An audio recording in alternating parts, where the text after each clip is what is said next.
Well, thanks everyone for joining us so far. We'll get going in a few minutes. Mike, Kyle, Bill, Jeff, man, full house today. Thanks for joining us, guys. Yeah, thank you for the invite. Thank you for having us. Absolutely. So, Kyle, what do you have on your background there? Oh, I'm just sitting in an automated cell inside the light curtains, obviously, playing around. No, it's, I think this one is from one of our customers that makes hot water tanks. Okay. This is largely a welding application. So fantastic. Very good. And then, Bill, where are you joining us from today? Actually, from a broom closet. So the logo behind me here, just interesting. Talk a little bit. So Transaxle Manufacturing of America. And what's interesting a little bit about this logo, right, is that we're a joint venture between Yanmar and John Deere. So our color we take from Yanmar is red and John Deere is blue. And our design company is Kanzaki. So these colors represent our parent companies. Great. So awesome. Well, it's 11:03. We're going to go ahead and get going. So I'm going to kick things off. Hello, everyone. Thanks for joining us today. My name is Jake Hall. I'm a business development manager for Fine Zelstra, but some others might know me as the manufacturing millennial. Today, we're going to be having a really fun conversation and panelists about Floor Ransomware, phishing, and cybersecurity. It's a conversation I think needs to be happening a lot more in the manufacturing industry because it's not really a conversation of matter of if it's going to happen, but really when cybersecurity and ransomware is going to be an issue on the manufacturing floor. So let's go ahead and we're going to run through quickly the agenda for today. And that's just going to be the panelist introductions, myself and the others. We're going to have a discussion around cybersecurity. And really what we're looking for is questions from the audience, either on LinkedIn or on Zoom here. If you have questions around cybersecurity or specific questions to any of us, please let us know and we'll be glad to get to those. And then we're going to kind of move into some next steps and some wrap up. So with that being said, I'm going to go ahead and move over from the top of my screen down. Mike, actually, here we go. We're off the list. Bill, give me your introduction, 30-second, elevator pitch of who you are, what you do. And for the question today, let's do, what is your favorite thing to either barbecue, grill, or smoke in the summertime? That's meat related. We'll clarify that. Yeah, so first of all, good morning, Billy Leffler. I'm the manufacturing engineering manager. I also have some responsibility with factory master planning. My formal education is in computer and electronics engineering. I've held various roles over 25 years in my career with process engineering, manufacturing engineering, quality. And as I move through my career, more the leadership roles of quality manager, engineering manager, product manager. So as far as favorite thing to grill, I would say ribs. I'm a fanatic on a pellet grill smoker. I got turned on to that about 7 years ago. So if you haven't invested in a pellet grill smoker, I highly suggest. I've been through the evolution of smoking from a vertical smoker on charcoal with water that you have to regenerate the coal every 3 hours and you're trying to cook a smoked turkey. We graduated from that to several other different apparatuses, but by far the pellet grill smoking ribs, doesn't matter the season, at least in the South, it doesn't matter. It is my favorite by far. Great. Jeff, let's move over to you. Hey, good morning. Chief Technology Officer with Dynex. I've been with Dynex actually 4 years as of a couple of days ago. Prior to that, I was a Senior Manager of Engineering Technologies for a Tier 1 automotive, and my responsibilities were everything from the corporate enterprise IDF on down to the plant floor. So PLCs, clickety-clack, HMIs, data collection, switches, networks, the whole shooting match. So I was cold turkey Ethernet on the plant floor in 2006. Perfect. Grilling wise, I actually am a Blackstone griddle snob. So okay. I cook on a Blackstone. And probably the thing I like to make the most is hibachi, steak, chicken, fried rice, all of that, and veggies. Nice. All right, Mike, moving quickly over to you. I'm Mike Manzi. I'm a senior manager out of the Cleveland region for Fine Zelstra. I'm also the practice lead for information technologies. Life has been a journey. I started off as a nuclear mechanic on a sub, a couple of years as an industrial electrician when I got out, and then got my degree. Did a couple of years at Rockwell, like most people in Northeast Ohio. Did about 10 years with GE as an application engineer, became a solution architect, got involved with middleware systems, which then got me into networking, which then put me in as a corporate standards engineer for both PPG and Kennametal, where I was defining the operational technology standards, cybersecurity, and how the networks are going to be laid out and how they're going to be accessed. And now I'm at Fines Ulster. Awesome. My favorite thing to grill, I guess, is steak, but I'm going to switch it up. My most interesting thing that I think I do is a little bit different is I do a grilled romaine with a little Parmesan oil, salt, and pepper on it. It goes beautiful with a steak. Great. And Kyle. Thanks, Jake. I'm still thinking about grow romaine lettuce there. So that's a good tip. My name is Kyle Reiser. I am responsible at FC for customer success and our solutions. I've got over 20 years in the industry, from big automation vendors like GE Fanuc and Rockwell, as well as spending about a decade in integration engineering. Primarily responsible for the team that works closely with our customers, that talks to and starts to plan and execute automation projects, as well as heavily involved with some network stuff, including securing those networks and reacting to issues that we're going to talk about today. My favorite thing to grill in the summer is shish kebabs with halloumi cheese. If you don't know what halloumi cheese is, Google it. It's a sort of a rubbery cheese that you can put on the shish kebab, and my kids love it. And we like it that you can grill it and it doesn't melt. So. Right. Perfect. Thanks. And then thanks, Bailey, for getting those slides up. We'll go ahead and close the presentation slide. What we're going to do is we're going to move over to really the discussion of a few things: cybersecurity, ransomware, phishing. I think it's one of those things where it's a really interesting conversation around manufacturing right now. The FBI reported that since COVID started in 2019, cybersecurity and ransomware attacks have been up 300%. And with those, 34% of those are specifically targeted to manufacturers. I think that's just really interesting to see how big of a manufacturing industry itself is targeted to cybersecurity attacks. It goes back to even conversations around when Mondelez lost $150 million, I think, back in 2016, 2017 with cybersecurity attacks. So it's really not a conversation of if it's going to happen to your manufacturing facility, if you're small or if you're a Fortune 500 company, but when it's going to happen. So what I'm going to really do is let's just jump around the panel. And Mike, I'm going to start with you. When we're talking about the three pillars, cybersecurity, ransomware, phishing, what are your thoughts on, let's start with cybersecurity to start with. When you're talking about cybersecurity manufacturing, give me an overview of what your thought process is. Now we're entering, everybody knows the term manufacturing 4.0 and industrial Internet of Things, industry 4.0. So what does this really mean? It means we're opening the plant floor and our business systems up to the outside world to take advantage of analytics and visualizations. So if we open it up to the outside world, we're opening the outside world up to our plant. And by doing that, we expose ourselves to the risks that are involved in that. And can we not open to the outside world? Not today. You will be out of business shortly if you don't come up with a strategy and a plan to safely connect to the outside world and leverage the analytics and the reporting that's currently available. If you don't, your competitors will. So when you look at that, there's three things you've got to look at. You got to look at your architecture, your governance, and your monitoring. And that's where I start. Perfect. Great. Kyle, let's bounce that over to you. We're going to have some more in-depth conversations on each of these, but Kyle, to add on to Mike a little bit, when we're talking about Industry 4.0, I know that's something that you and I are very passionate about. We're talking about all these additional products and processes that are being added into manufacturing. How can you expand, kind of on the risk and your thoughts around cybersecurity when we're making manufacturing smarter, but kind of inducing risks? What are your thoughts on cybersecurity?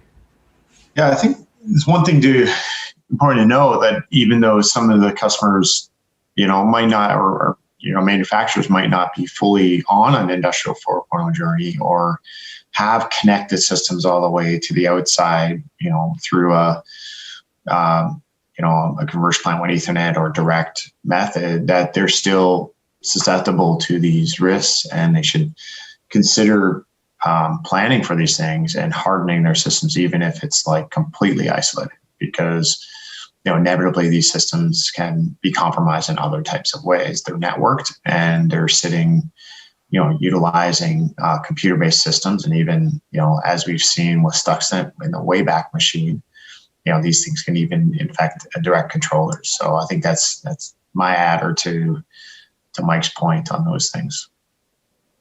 Awesome. Thanks, Kyle. Bill, let's jump over to you now. Now, you are an end user. You're working in the world of adapting or at risk of cybersecurity and adapting solutions. From an end user perspective who works in manufacturing, give me your overview on cybersecurity.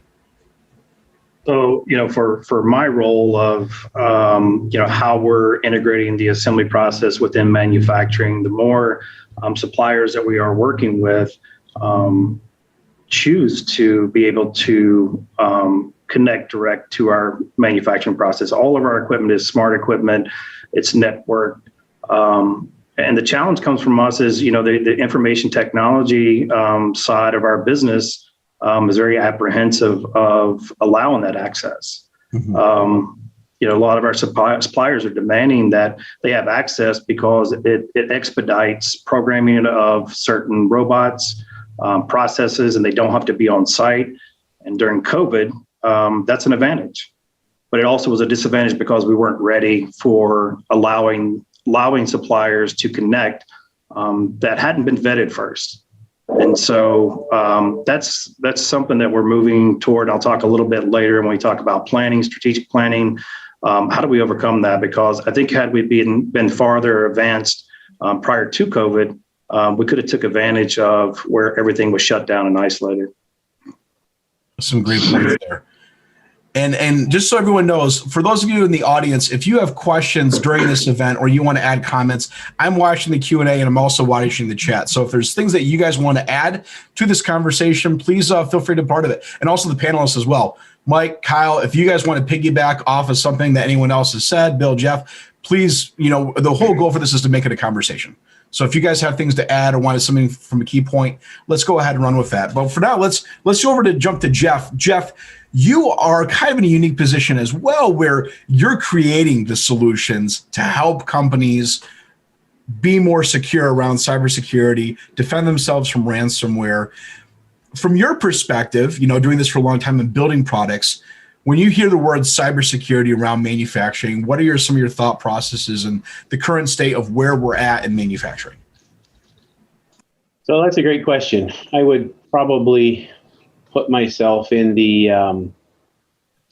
I was a manufacturer for a lot longer than I've been in this role, but in the course of manufacturing, I started designing solutions for us because I couldn't get what I needed elsewhere. So my experience comes from being a controls engineer, starting out programming PLCs. I actually got into this in college as a computer science degree, so I'm still there 30 years later. The challenge I find is that, or what I see the most, is the complexity of the solutions people are offering. They seem to be real IT solutions, which tend to be, require skill sets of folks that we just don't have an abundance of in the OT space. And so it's a big problem. The other problem is most of the solutions that people offer are, in the IT space, you've got people that are there to do certain tasks, and they may have a few things to do, but on the plant floor in the OT space, one of those guys has 57 things to do. He's working on robots, he's tuning drives, and he might not have an issue with cybersecurity for a year and a half. Well, he had his class on whatever it was a year and a half ago, and now he's expected to respond in a timely manner on something that is, one of 1,000 things he has to do. So everybody's created all of these great monitoring systems that they do just that. They monitor. They don't take any action. There's no automated response. It's, hey, look, you had a piece of malware on your system 4 hours ago, and it's been there for 4 hours. Well, if it's been there for 4 hours, you have a problem, right? If someone's been infiltrating a system for 4 hours with a protocol that you don't recognize, you have a problem.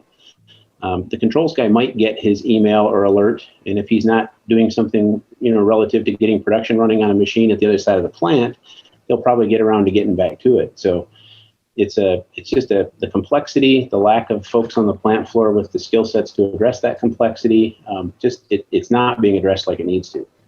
Yeah, absolutely. And just to piggyback on that a little bit, because with comment both Bill and Jeff made, I like Jeff's comment that the operational technology controls engineer has 57 things to do on the shop floor, and they do. And quite often when we look at the IT-OT convergence space, we see it through our own eyes. When I had my conversations with IT in that similar role when I was at PPG and Kennametal, IT wanted to work with OT because they had 57 things they needed to do on the IT side of the fence too. So it's and to get through this, it doesn't, we see ourselves sometimes as adversarial. It needs to turn into a true IT-OT convergence to bring the best aspects of both sides of that firewall into a strategic plan that will work for that company. Yeah, good point. Yeah, absolutely. And kind of, Jeff, what you mentioned is the IT guy who was the manufacturing facility for so long really never thought about some of these issues that are coming up. When we think about cybersecurity on what's been considered hardcore, or risk for so long in the cybersecurity world, it's always been critical infrastructure, oil and gas, water supply, power generation. But really what's interesting is as we're connecting more machines, devices, advanced analytics, remote access, wireless data sharing, and really kind of decentralizing the plant control, are all technological developments that can really provide multinational. When we're talking about these technologies, we're really creating a lot more risk that the IT-OT world has never faced before within manufacturing. So we're creating a lot more responsibility for these guys. That really is one of those risks that I think a lot of manufacturers don't even realize is falling on responsibility for the IT world. Yeah, for sure. That's definitely a problem. This whole Industry 4.0, which is really just kind of a remarketing, branding of business to business that we've been doing for so long. The proliferation of sensors on the plant floor is crazy. And the biggest concern is that you have all of these holes being punched in your controls networks and your enterprise networks to get that sensor data out to the cloud. I used an analysis on a podcast this morning, and I said, take a paper plate, punch 57 holes in the paper plate. That seems to be my number of choice today. Take a handful of sand and pour it on the plate and see how many holes it comes out. So when you do that with your enterprise, you're responsible for monitoring all those locations. Being able to compress the points of ingress and egress is critical. So all of these IoT sensors that just punch straight through to the cloud, that's a huge problem. You exponentially increase your attack surface when you utilize that technology, irrespective of how great it is. You can't cap the bottle when you have to run around and cap 57 of them. So if you have a single point of ingress and egress and you have a problem, it's very easy to address that problem in that point of ingress and egress. That's one of the biggest things I see that concerns me. Absolutely. So we're going to wrap up quickly cybersecurity. We're going to move to the next topic with ransomware. But before that, we had a question on LinkedIn. And whoever wants to jump in on this question, please feel free to. And the question is, knowing that 4.0 adoption heavily impacts the shop floor, that side of the business, how is it impacting the office side? When we're implementing Industry 4.0 solutions with cybersecurity, it's affecting that. But how is it affecting the office side of the wall? So from a middleware standpoint, they're wanting to see the traceability and the genealogy of what's actually going on in their plant floor. So that's giving them real-time updates. So that's giving them access to the plant floor. But if you give somebody access to the plant floor, you give them access to the control systems. And to Jeff's point, with the holes in the paper plate, you got to be a little more accurate in where you're placing those holes and who you're allowing to access what, to prevent damage. I mean, the number one rule of a process control engineer is protect the process. And by giving people access to the process, you're adding a layer of risk that you have to do the best to mitigate it. Used to be that we could just avoid it. We'd have two separate systems and we'd never connect it, but we can't be not connected now.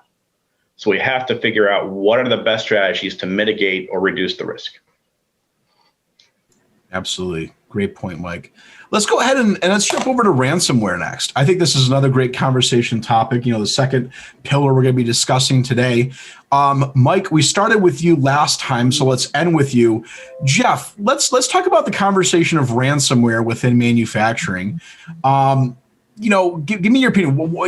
For those of you, I guess, who don't know what ransomware is, can you kind of give us a little bit of background? What is, from your opinion, what is ransomware? How is it affecting the manufacturing industry, and your current thoughts on that?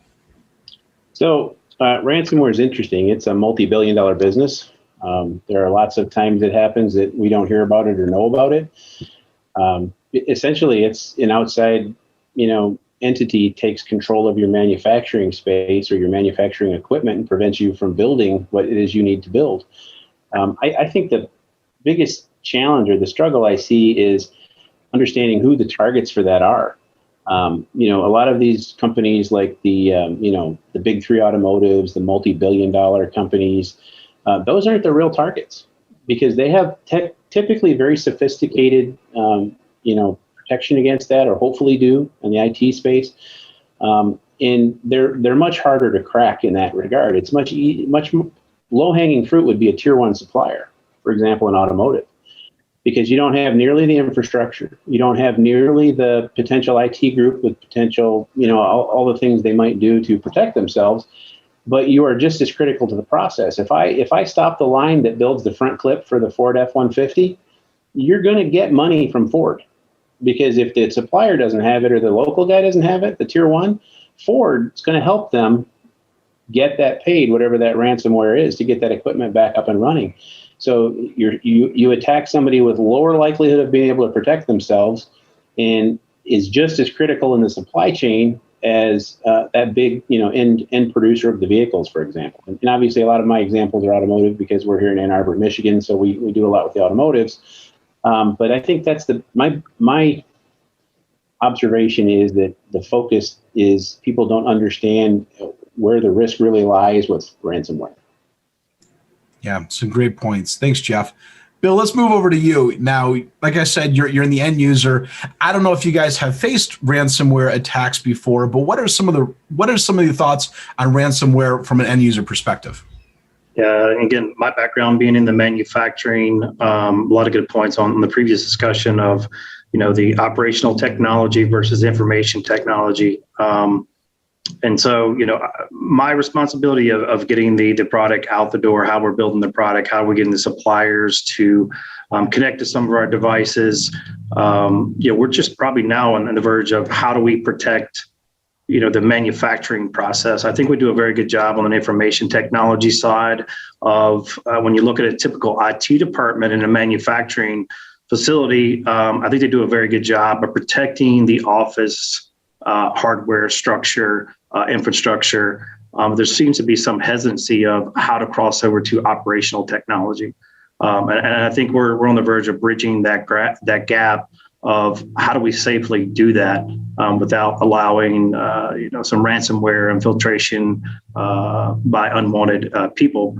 I read in plenty of the articles, you hear ransomware in Mecklenburg County in North Carolina.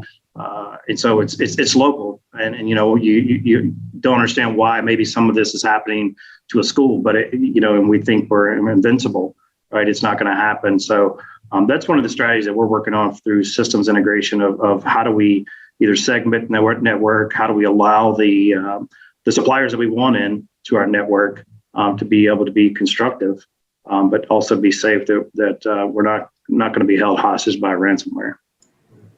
Awesome. Thanks, Bill. And Kyle, let's move over to you now. Ransomware. What are your thoughts on it? Yeah, I think it, just to echo some of the points that the previous speakers have made, I think the thing that I've learned in the last really 10 years of this topic being more relevant, and the last couple of years, not only customers of FCs, but as colleagues of mine in the industry, their ransomware isn't always in the millions of dollars, right? Jeff's point about targeting smaller manufacturers, and there's a couple examples that I've heard of directly from my peers in the industry about $25,000 ransomware. obviously isn't a lot of money, but it's relative to the size and the revenues of these 100 million, $500 million companies that are maybe even in the third tier down of suppliers. But and to the person who's doing the ransomware, that's an all right payday. And when it's that low, they tend to just get paid. And it's actually forced a couple folks to not just have systems try to be air gapped in their systems. It's actually, in one instance, ransomware forced a friend of mine to move his IT organization to Azure. And also all the data storage, not their IT organization, but all the data storage to Azure, because at the end of the day, Microsoft is always rolling patches and always monitoring. And if Azure's compromised, well, then we're all screwed. But the point there is that he didn't have the internal IT staff to really keep up. So it's, my biggest takeaway from my experience and hearing stories is it's not the millions and hundreds of millions of dollars. It's the tens and $10,000, $25,000 ransomware that's, can hit you. And they can come in through a USB stick. It can come in through, AirDrop. It can come in through whether you're having these systems all the way connected, and it's not always in malicious intent. But it's there, right? And you should have a plan. And I think that goes to Bill's comment about strategic planning and planning the upfront, as well as thinking on the reactionary side. Great. Thanks, Cal. And Mike, let's go ahead and move over to you. And real quick, guys, Mike, before we have you wrap up the last part of the ransomware, for those of you guys who are on LinkedIn or part of the attendees on Zoom here, if you have questions, comments to any of these, we bring in subject matter experts on this webinar to help answer questions that you guys have or to create future conversations. So if you have any comments, questions during this webinar, please put them in the chat below, put them in the Q&A, and we'll be glad to move over to those. So Mike, let's go ahead and let's jump to you for the last part of ransomware. Thoughts on it, your experience, Procter & Gamble, give me your thoughts. I think everybody made some very great points on it. Even if you're air gapped, like Kyle said, you're not safe. The best we can do in cybersecurity is to mitigate the problem. And ransomware, it has several ugly aspects to it. One is just a direct payment of the ransom. Second is, we haven't talked about the cost of the downtime. The downtime in itself might be more than the ransom. And the third most devastating fact of it is the loss of control of your intellectual property. It could be deleted. It could be given away. These are things that all happen during ransomware attacks.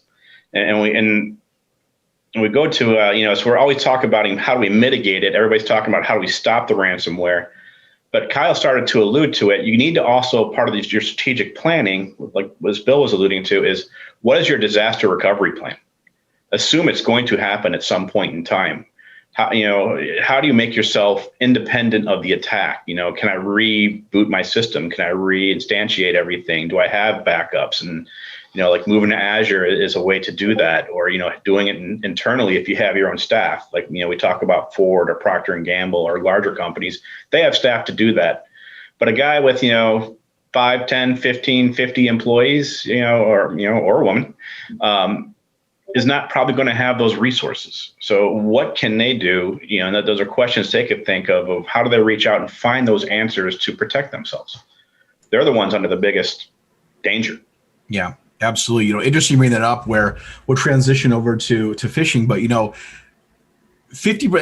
a report came out by M&D report that 50% of manufacturers either knowingly or unknowingly have experienced some sort of cyber attack, data breach, or phishing in the past 3 to 5 years. It's a ginormous number. And they're saying that even 95%, according to a study done by Deloitte, 95% of all breaches and cybersecurity attacks can be done through simple security improvements. So one of those that's kind of move over to the next topic is phishing. When we're talking about Kyle, can I address that last point you made there? Yeah, absolutely, Jeff. Go ahead. Okay. Yeah. One of the things they did back in the when we had the problem with 9/11 was they put cockpit doors in planes that were physically incapable of being breached. And I think in the control space, we've lost sight of the fact that we have avenues and options for control security or OT security that the IT groups don't have. And I always refer to it as our cockpit door. In our space, we can put simple sensors. If I want to make sure a centrifuge doesn't spin too fast, I can put a speed sensor on it. I can do laser sensors. And I can do simple hardwired circuits that doesn't matter what my software HMI package is telling the operator and what the other operator is trying to do. I can prevent catastrophes like as Kyle mentioned earlier when he referenced Stuxnet with centrifuge. I can prevent furnaces from blowing up. So and I think unfortunately in the OT space, we control guys have forgotten that you have to have physical proximity to override that type of safety. So if you have physical proximity and you're able to modify the software, that whoever that company is has a real problem. And I'll end that thought with, when I speak to groups of plant folks about controls, I always ask them, how many of you have looked at your electrical drawings from the perspective of security? How many times have you sat down and looked at the prints for a line or a machine or a piece of equipment from the perspective of how would I secure this equipment having nothing to do with it but hardware? What could I do to make it more robust and more difficult? And the answer I get is rarely ever. No one looks at that, but there's lots of opportunity there. And it's very inexpensive opportunity. So sorry to jump in, but that was kind of my last point to that. No, many of your more advanced pieces of equipment do actually require that, Jeff, like the furnaces and big presses. You actually have to have hardwired circuits to keep those dangerous things from happening. But that's a great point. We treat everything as a SIL-rated system in some way. Yep. If it's important, it's important. And for those of you, sorry, go ahead, Jeff. I think location makes a big difference there too, Mike. I know back in the day when I was on the manufacturing side, we become, when our corporate offices are in the U.S. and we work within the constraints of OSHA and some of the requirements and the standards over in the U.S., we just assume that in other parts of the world, the equipment is being built to that same level of standard. I've seen manufacturing sites that we brought up in China where their 480 bus was about a foot short, so they just spliced another piece of 480 cable in there down to the box. Or they build equipment that has absolutely no pneumatic safety, so that if something bursts, it just bursts. And that's where my concern really is when we start looking at some of the risks we're talking about, is when we get into some of the other areas of the U.S. Very valid points when we start to look at things on a global scale. Yeah, I mean, like those centrifuges with Stuxnet, right? They should have never been able to get to a certain point where they were dangerous, but they were completely software controlled. So someone simply wasn't following what you just said, which I agree, Mike, is what they should have done. But I think there's a lot of that going on and we don't realize it because we're getting so accustomed to software being the magic wizard for everything in the control space. And so many of these kids are coming out of school.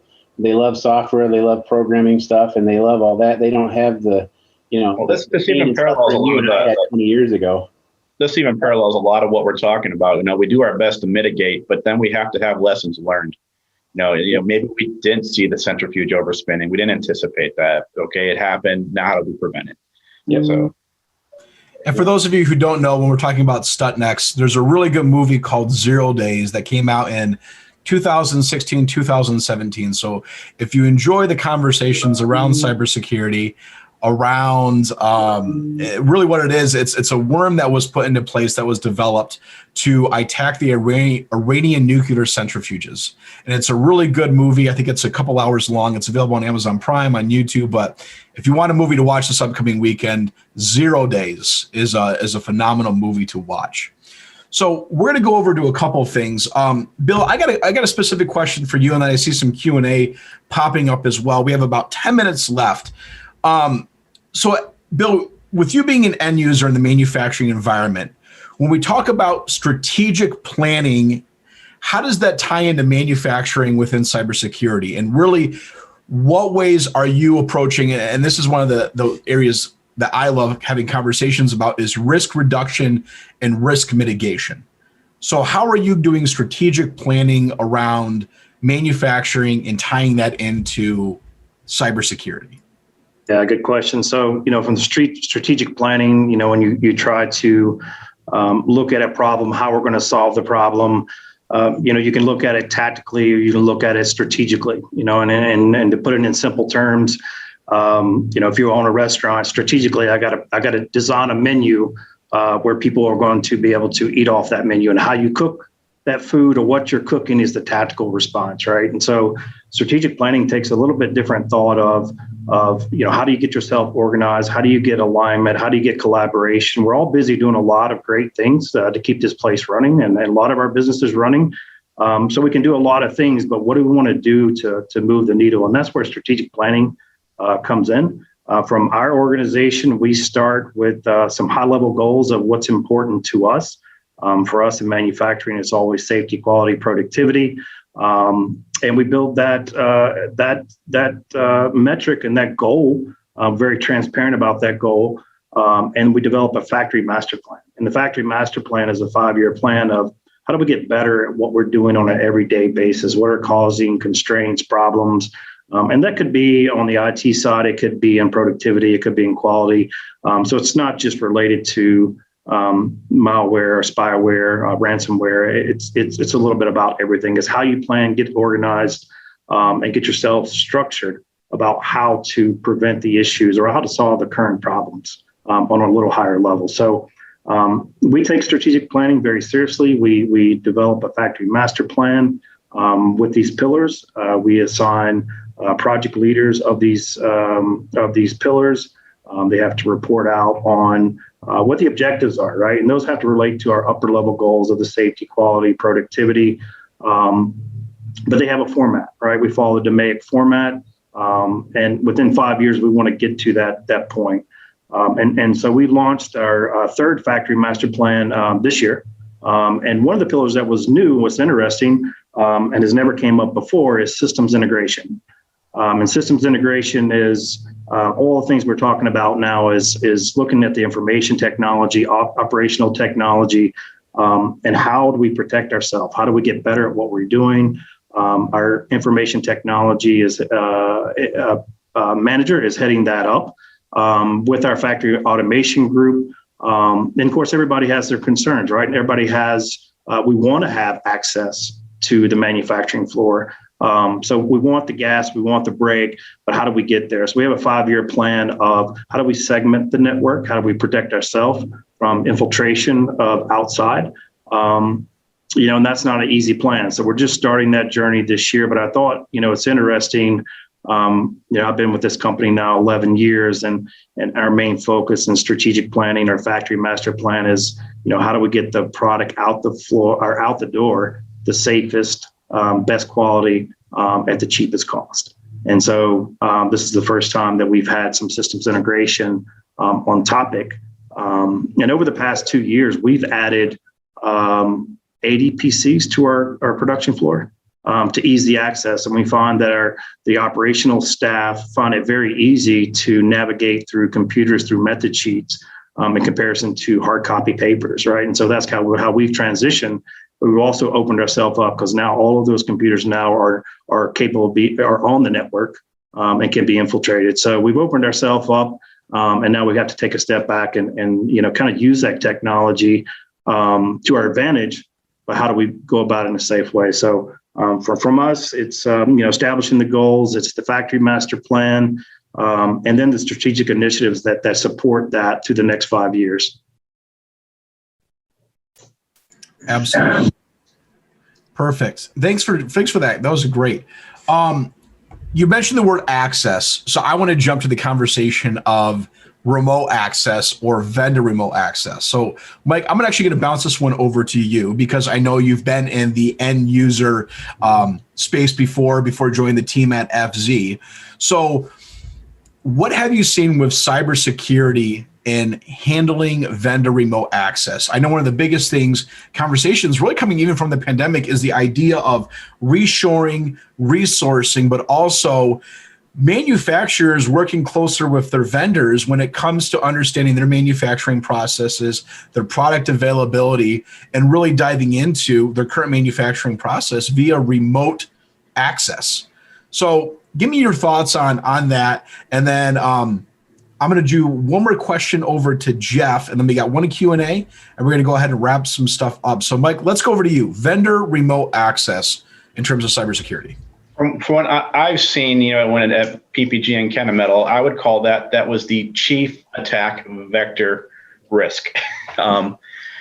Typically, OEMs will drop their machines in and they'll have their own method of remote access, and they'll try to tell the end user, this is how we connect and support to you. If you do not enable this, we cannot help you.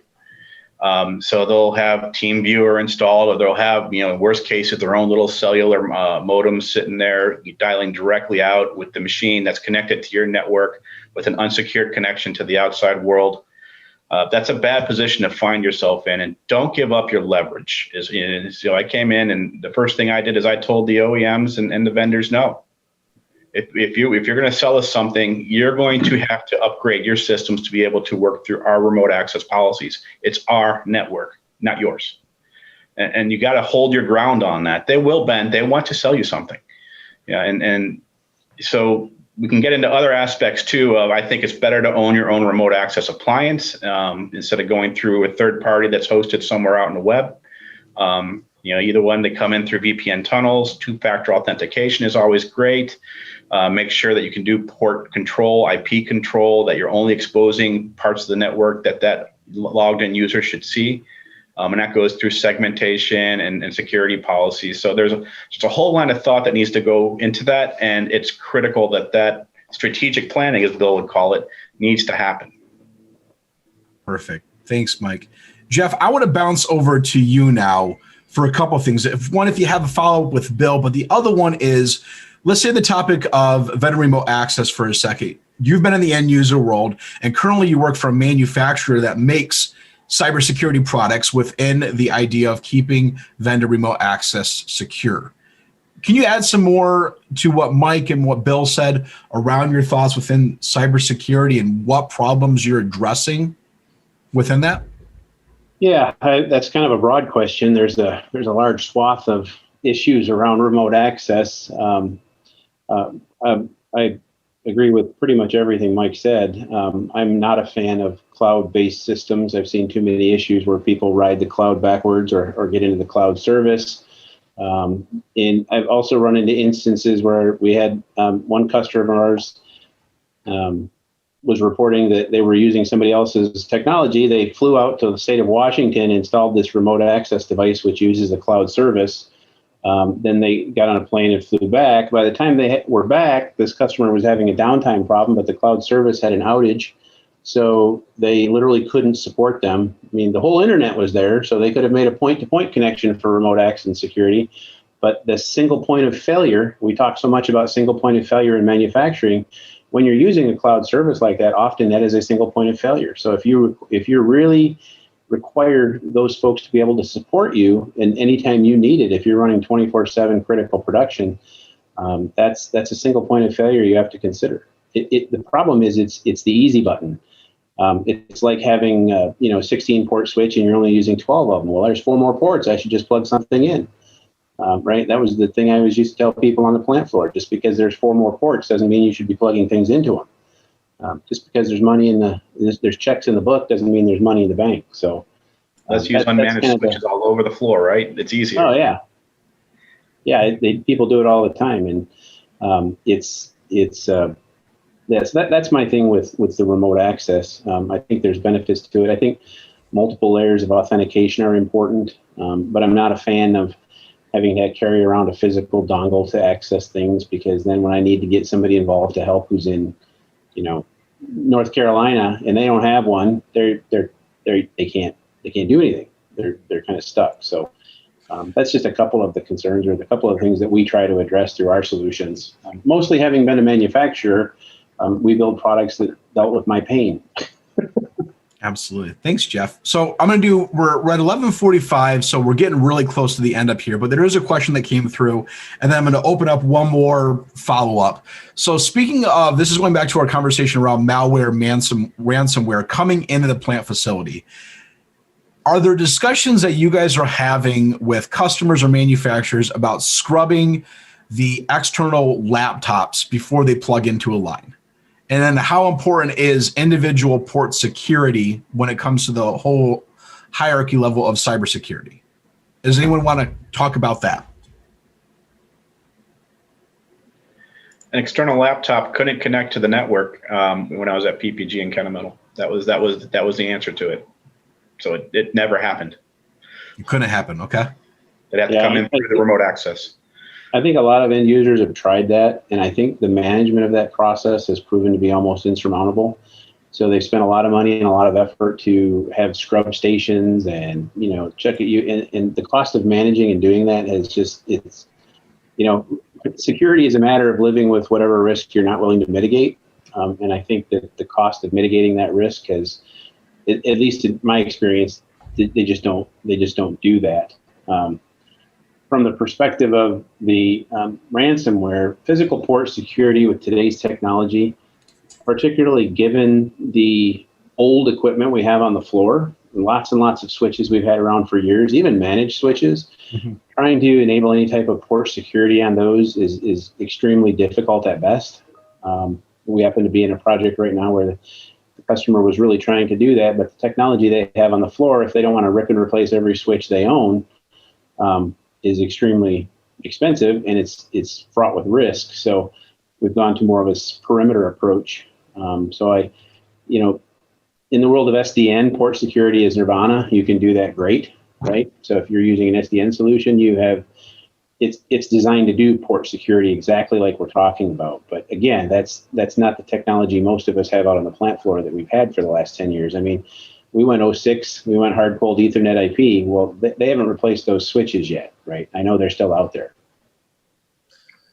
On to piggyback on an earlier thought of yours, Jeff, is, if I have a 16 port switch or something, I'm only using 12 ports, or a 12 port that I'm using 8, those other 4 ports should not be turned on to prevent just that from, an unauthorized user plugging into the network. So it's all about mitigation, and some of that is done through infrastructure, and some of that is done through policies and governance. And it's all the above, as far as how do I stop this? How do I mitigate this? How do I protect myself? It's no one answer. And it's going to change from plant to plant. Some plants have tons of resources, some don't. And it's a good, better, best solution. What's the biggest bang for the buck for that particular end user? I mean, it sparks a thought that maybe Bill could expand on. When you are looking at your factory master plan, and you said you had your IT folks sort of own the element of this in your factory master plan. I mean, there's just some of the elements that struggle getting a return on investment, where it's like you just got to replace the plumbing. Like, how do you guys? Is it just like here's some plumbing things we need to do to introduce this technology, or is it always attached to a capital expense, or is it always attached to some type of ROI? Well, it depends on what you ask, right? So in our accounting group, it's always the return on investment. What is real money? Or you moving money from your left pocket to your right pocket, right? So I guess from the accounting perspective, they'll tell you it's not risk mitigation, right? It's return on investment.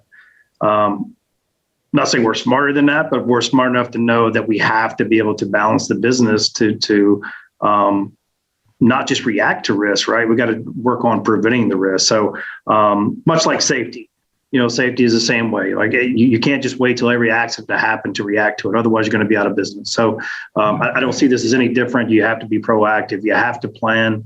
And not everything is going to have a return on investment, but it's a business risk, right? It's your contingency plan. So that speaks volumes. It's not everything is a physical asset. We have to address the threats, and we have to be able to spend some capital to be able to do that. So I think from our company standpoint, leadership, they fully understand that. But when you get into the rooms of accountants, we're always looking at the ROI. So it's almost like you want to make sure that you piggyback off some of the other spends that have, ROI on production throughput, and it's like, I'm going to put in new switching here, or I'm going to put in a device or something, and make it. That's exactly what we did, Kyle. When we first went down the security road, we were using Rockwell's Asset Center, and we needed a secure way to connect Asset Center to all the devices on the floor from a server room, and doing bridging across PCs using Lynx Enterprise was not an option for us because bridging PCs is evil. So we used that as the nexus to allow us, or the push to allow us to start doing more with cybersecurity, just to give that server remote access to those machines. And then after a year or so of all the additional value people saw with what we were doing from a usability perspective, the security piece just became part of the solution. And then it was recognized as every time we buy equipment, this is a part of it. So it's more progressive. Making a business case to fund an overhaul is difficult if you progressively do it through your existing spend and your master plan. That's what you guys do. Okay, that's great. Two thoughts though. I mean, there's going to be a paradigm shift at some point. Every factory puts electricity in, every factory puts a water system in. This is a utility, and it's required for your factory to operate in the modern world. So it's got to be looked at in that way. And the other side is, and totally agreement, if it can't be looked in that way and it has to be an ROI, it's phase 0 of a larger project. If you look at an MES project or, an OEE project or a batching type project, the first part of it is we got to upgrade the network. Yep. And you mentioned safety, Bill. Like, is that a viable, leapfrog thing, given ransomware, phishing, and in theory, you're keeping information safe? Is that something that you attach these programs to, or maybe it's just a thought that we could do it in the future? No, it would be good to leverage that, though, to get a lot of our approval for expenditures approved. But, when we talk about safety, it's people safety, right? It's people leaving the way they came in and making sure. So that's kind of our responsibility. But, I think it's just more from the business risk. We have policies of, if there's a catastrophic failure within the facility, how do we respond? We've actually recently, through this strategic initiative, looked at, how will we respond now as comparison to when we wrote that policy 15 years ago? And we were reading through the policy, and wow, what is a big difference, right? You're not reacting to. There's nothing about ransomware. There's nothing about spyware. It's really interesting. So, if you do have one of those contingency policies and disaster recovery policies, you might want to pull that up and look at that and get it updated. Perfect. Well, we're getting close to the top of the hour. So first of all, Mike, Kyle, Bill, Jeff, thank you guys so much for being a part of this panel. Great conversations around cybersecurity within manufacturing. I think kind of the wrap up is, at the end of the day, by the time you have an issue, it's too late. And that if you're not doing something now, you need to be doing something. And there are a lot of great subject matter experts here with Mike, Kyle, Bill, Jeff, all the experiences. So if you guys have questions, we are here to help. So Bailey, if you can go ahead and pull back up the presentation, we're going to do a couple of things with feedback. And if that doesn't pop up, I know what the slide covers. And really what we're going to be doing is, to wrap things up, you're going to be getting a feedback survey for those of you guys who registered. And really, we'd love to have a conversation with you. So if you have more questions around having a network assessment, more questions around ransomware, cybersecurity, we love to have conversations with you. So you'll be getting an FZ overview as well as a short feedback survey, just to give feedback to us as we're putting together these panels, what you liked, what you didn't like about it, and what more conversations you want to have on possibly future topics. So with that said, thank you everyone for joining us today on cybersecurity within manufacturing. Mike, Kyle, Bill, Jeff, thanks for being a part of this conversation. Yeah, thank you. Thanks for having me. Awesome. Well, I hope you guys all have a great rest of your day. Thank you all for joining us, and we'll talk to you guys all soon. Thank you. Bye. Bye-bye.